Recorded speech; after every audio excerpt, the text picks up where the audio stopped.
Friends, कैसे हैं आप। उम्मीद करती हूँ अच्छे ही होंगे। तो आज मैं आपको 12वीं क्लास का चौथा लेसन भारत के विदेश संबंध के विषय में पढ़ाऊंगी।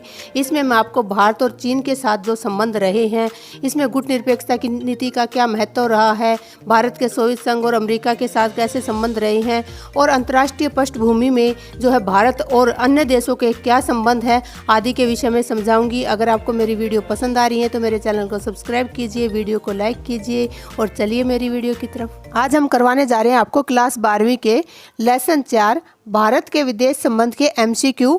ये जो है बहुत ही वेरी इंपॉर्टेंट क्वेश्चन है जो आपके फर्स्ट पेपर में आएंगे। देखिए, भारत की विदेश नीति के मुख्य निर्माता कौन माने जाते हैं। तो भारत की विदेश नीति के जो मुख्य निर्माता थे वो थे पंडित जवाहरलाल नेहरू। ये प्रथम प्रधानमंत्री भी थे और प्रथम विदेश मंत्री भी थे।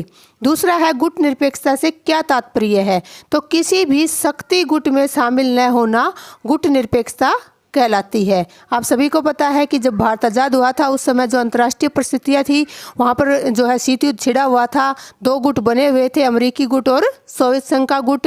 उनमें क्या था कि अगर भारत को दोनों देशों से मदद चाहिए थी तो उन्हें बीच का रास्ता निकालना था। इसलिए पंडित जवाहरलाल नेहरू ने क्या किया, गुट निरपेक्षता की नीति को अपनाया। आगे आता है गुट निरपेक्ष आंदोलन का जनक किसको माना जाता है। तो जिसने जो है गुट निरपेक्षता की नीति बनाई वही उसका जनक है। तो कौन है ये, पंडित जवाहरलाल नेहरू। पहला गुट निरपेक्ष सम्मेलन कहाँ हुआ। तो ये हुआ था बेलग्रेड में और आप सभी को पता ही ये 1961 में हुआ था। वर्तमान में कुल कितने देश गुट निरपेक्ष आंदोलन के सदस्य हैं। तो ये हैं 120 सदस्य। पंचशील का क्या अर्थ है। पंचशील का अर्थ है 5 सिद्धांत। आप सभी को पता होगा पंच माने 5 और शील होते थे शांति के लिए जो सिद्धांत बनाए जाएं उनको क्या कहा गया, 5 सिद्धांत, यानी पंचशील का सिद्धांत। पंचशील जो समझौता है वो किन देशों के मध्य में हुआ था और ये कब हुआ था। तो पंचशील का जो समझौता है वो भारत और चीन के मध्य हुआ था और 1954 के अंदर हुआ था। चीन ने भारत पर आक्रमण कब किया। तो चीन ने भारत पर आक्रमण किया था 1962 में। आगे आता है पंचशील समझौते पर हस्ताक्षर किसने किए। तो पंचशील समझौता किन देशों के मध्य हुआ था, भारत और चीन। तो इस पर हस्ताक्षर कौन करेगा, भारत के प्रधानमंत्री थे पंडित जवाहरलाल नेहरू और जो है चीन के जो राष्ट्रपति थे चाउ एन लाई। तो इन दोनों ने जो है पंचशील समझौते पर हस्ताक्षर किए। भारत और चीन के बीच तनाव का मुख्य कारण क्या है। तो ये था सीमा विवाद। मैंने आपको बताया था कि भारत और चीन के मध्य जो है सीमा है, मैकमोहन सीमा रेखा, उस पर दोनों का ही तनाव है। भारत उसको मानता है लेकिन चीन उसको नहीं मानता। तो आगे पढ़ते हैं भारत पाकिस्तान समझौते। क्या है कि ये बहुत ही इंपॉर्टेंट है, इसमें से ज़रूर क्वेश्चन आते हैं तो इनको थोड़ा ध्यान से देखना। देखिए, भारत और पाकिस्तान के बीच में जब युद्ध हुए हैं उसके बाद समझौते जरूर हुए हैं।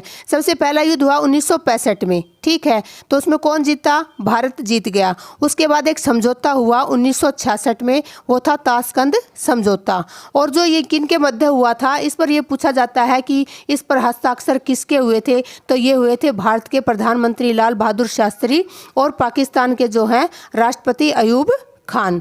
दूसरा जो युद्ध हुआ भारत पाकिस्तान के बीच में वो 1971 में हुआ जिसमें भारत की विजय हुई। और 1972 में इन दोनों के बीच में फिर एक समझौता हुआ जिसका नाम दिया गया शिमला समझौता। इस पर भी जो है ऐसे ही हस्ताक्षर हुए भारत की प्रधानमंत्री श्रीमती इंदिरा गांधी और पाकिस्तान के राष्ट्रपति जुल्फिकार अली भुट्टो के। तीसरा जो युद्ध हुआ भारत और पाकिस्तान के बीच में वो हुआ था 1999 में।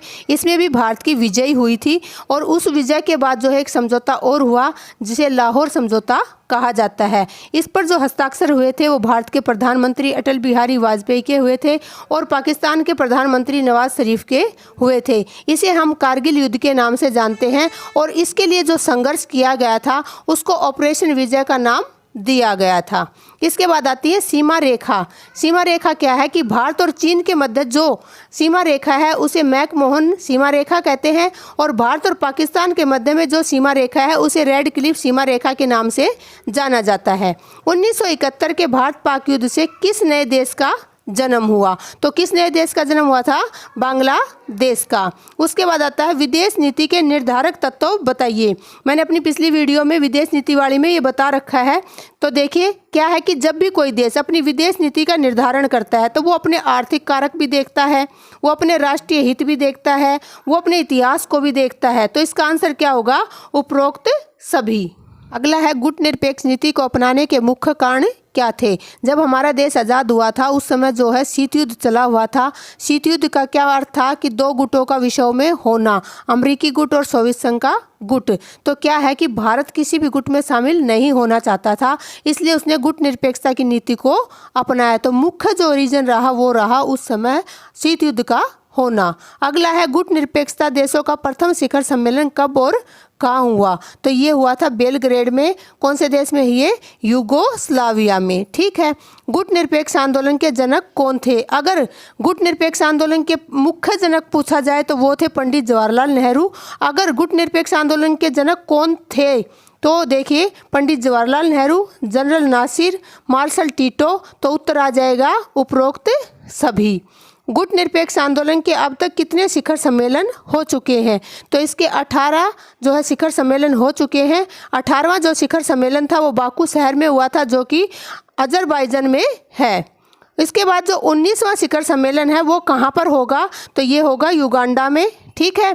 भारत में अब तक कितने गुट निरपेक्ष शिखर सम्मेलन हुए हैं? तो भारत में एक ही जो है गुट निरपेक्ष शिखर सम्मेलन हुआ है, वो हुआ था 7वां। ठीक है। और ये जो है कहाँ पर हुआ था? ये हुआ था नई दिल्ली में। और ये कब हुआ था? तो ये हुआ था 1983 में।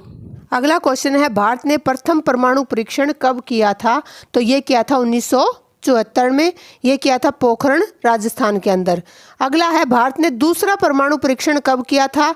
तो ये किया था 1998 में। ये अटल बिहारी वाजपेयी के टाइम में किया गया था। इसके बाद जो है ये जब परमाणु परीक्षण हो गया था तब 1999 में ही कारगिल युद्ध शुरू हुआ था। इसके बाद है चीन में क्रांति कब हुई? तो ये हुई थी 1949 में। अगला है चीन में कौन से दल का शासन है? तो ये साम्यवादी दल का शासन है। इसे कम्युनिस्ट दल भी कहा जाता है। इसके संस्थापक थे चाउ एन लाई। ये आज तक जो है चीन में शासन कर रहा है। नेपाल में लोकतंत्र कब स्थापित हुआ? तो ये हुआ था 2008 में। भारत सोवियत संघ मित्रता संधि कब हुई? ये हुई थी 1971 में। कब हुई थी? जब भारत और पाकिस्तान का युद्ध हुआ था 1971 में, तभी भारत ने सोवियत संघ से मदद मांगी थी और उनके बीच मित्रता संधि हुई थी। अगला है बाडुंग में एफ्रो एशियाई देशों का सम्मेलन कब हुआ? तो ये हुआ सन 1955 में। भारत किस संधि पर हस्ताक्षर कर चुका है? तो ये है आंशिक परमाणु परीक्षण निषेध संधि। तो ये है इस पाठ के MCQ। ये बहुत ही इंपॉर्टेंट है और आप इनको जरूर करिएगा। धन्यवाद। थैंक यू मेरी वीडियो देखने के लिए। अगर आपको मेरी वीडियो पसंद आ रही है तो मेरे चैनल को सब्सक्राइब कीजिए, वीडियो को लाइक कीजिए, बने रहिए मेरे चैनल के साथ। मिलती हूँ अगली वीडियो में। Bye bye, take care.